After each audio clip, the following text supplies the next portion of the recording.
Underground वाला चोर। एक गांव में दो चोर रहते थे। दोनों बड़े ही कमाल के चोर थे। वो कभी किसी के हाथ नहीं आए थे।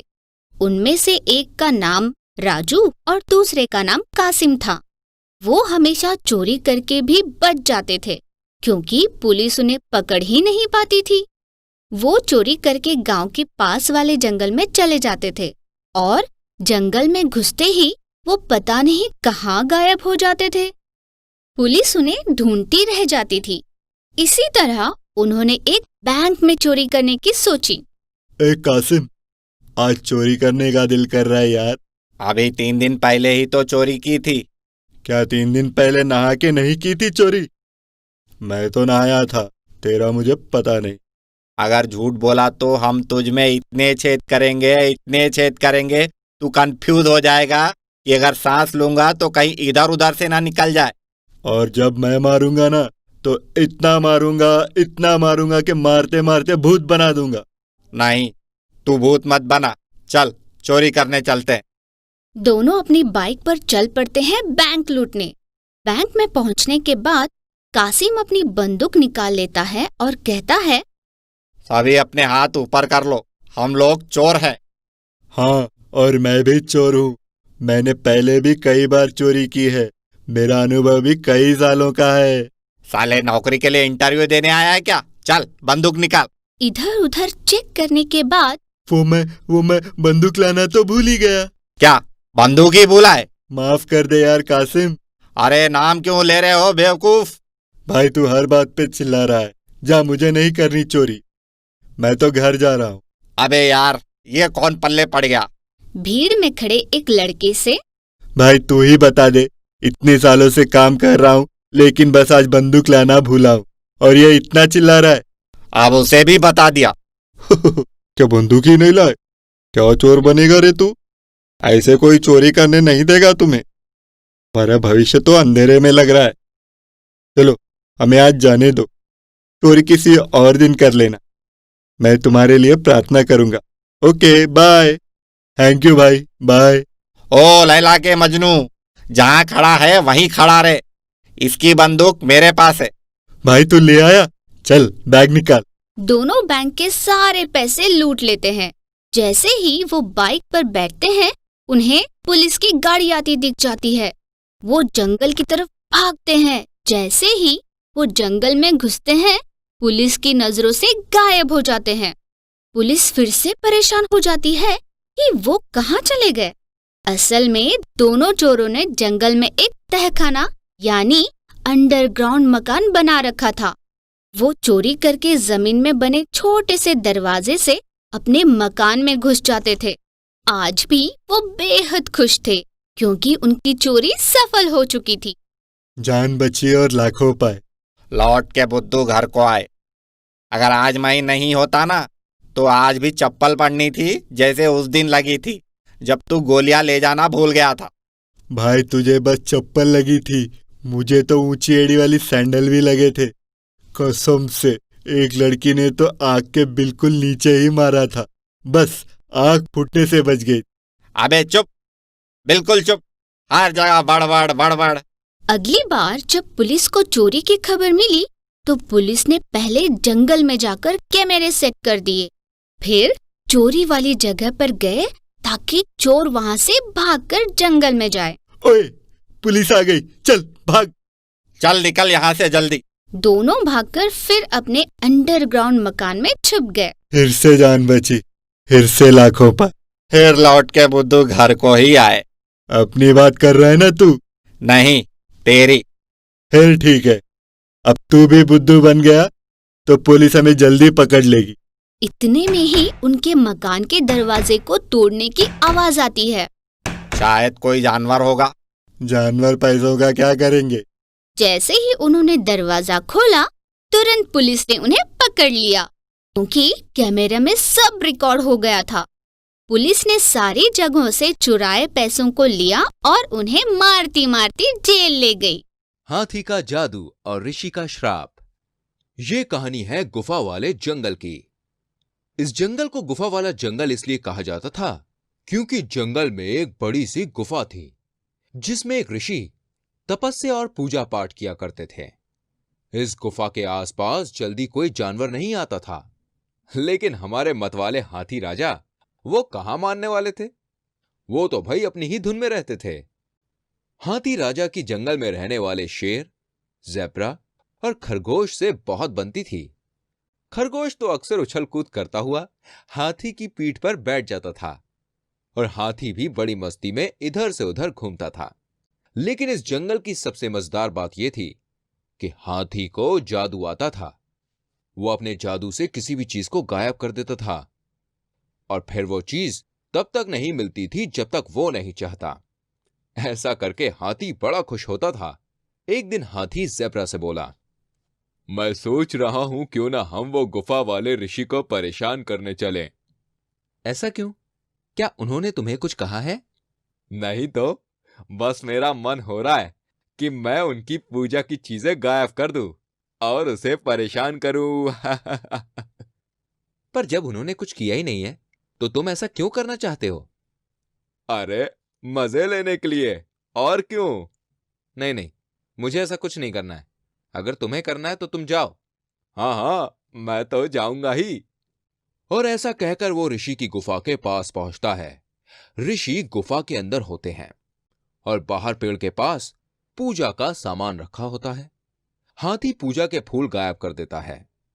इतने में ऋषि गुफा से वापस आते हैं और पूजा का जल रखकर जाते हैं। जब वो चले जाते हैं तो हाथी जल को गायब कर देता है और छिप जाता है। मैं बार बार पूजा की चीजें यहां पर लाकर रखता हूं और वो गायब हो जाती है। आखिर सब कुछ जा कहां रहा है? यहां तो मेरे अलावा कोई और है ही नहीं। तभी ऋषि चट्टान की तरफ देखते हैं, जहां चट्टान के पीछे से हाथी की सूंड दिखाई दे रही होती है। ऋषि को समझते देर नहीं लगती। हाथी, मैंने तुम्हें देख लिया है। ये सब तुमने ही किया है। मैं समझ गया हूं इस बात को। तुमने मुझे बिना बात के परेशान किया, अपने जादू का गलत फायदा उठाया। इसलिए मैं श्राप देता हूं, अब जब भी तुम जादू करोगे तो वो जादू उल्टा हो जाएगा। हाथी ऋषि की बात पर ध्यान न देकर वहां से वापस आ जाता है और अगले दिन शेर हाथी से कहता है, अरे हाथी, आज अपने जादू से तुम कुछ अच्छा सा खाने को लाकर दो, बड़ी भूख लगी है। हाँ हाँ जरूर, क्यों नहीं। पर ये क्या, हाथी जादू करने जाता है और जादू की जगह वो शेर को थप्पड़ मार देता है। ए हाथी, यह क्या किया? लगता है तुम्हें मरने का डर नहीं। और कुछ मंगाओ तुम जादू से, नहीं तो मैं तुम्हें ही खा जाता हूं। नहीं नहीं, ऐसा मत करना, मैं दोबारा कोशिश करता हूं। पर हाथी के जादू से खाने की जगह शेर जहां खड़ा होता है उसके पास एक बड़ा सा पेड़ शेर पर गिर जाता है और शेर गुस्से से दहाड़ता है और फिर पेड़ के नीचे से बचकर निकलने के बाद हाथी को पटक पटक कर मारता है। हाथी बचाओ बचाओ चिल्लाता है और सोचता है, लगता है ये सब उसी ऋषि की वजह से हो रहा है। उई मां, आज तो खूब धुनाई हुई है। ये कहता हुआ हाथी वहां से रोते रोते भाग जाता है। अगले दिन हाथी को फिर मिलते हैं शेर भैया। शेर भाई, पता नहीं कल क्या हो गया था। आज आप जो बोलोगे मैं जादू से वो कर दूंगा। ऐसा है? तो एक काम करो, मेरे लिए खूबसूरत सा मुकुट ला कर दो जादू से। अकड़म बकड़म बुटकम, अकड़म बकड़म बुटकम। ऐसा कहकर वो जादू करने की कोशिश करता है, लेकिन मुकुट आना तो दूर की बात है, शेर के सिर पर गिरता है काला काला कीचड़। और अब तो भाई शेर के गुस्से का कोई ठिकाना ही नहीं रहता। हाथी दुम दबाकर वहां से भाग जाता है।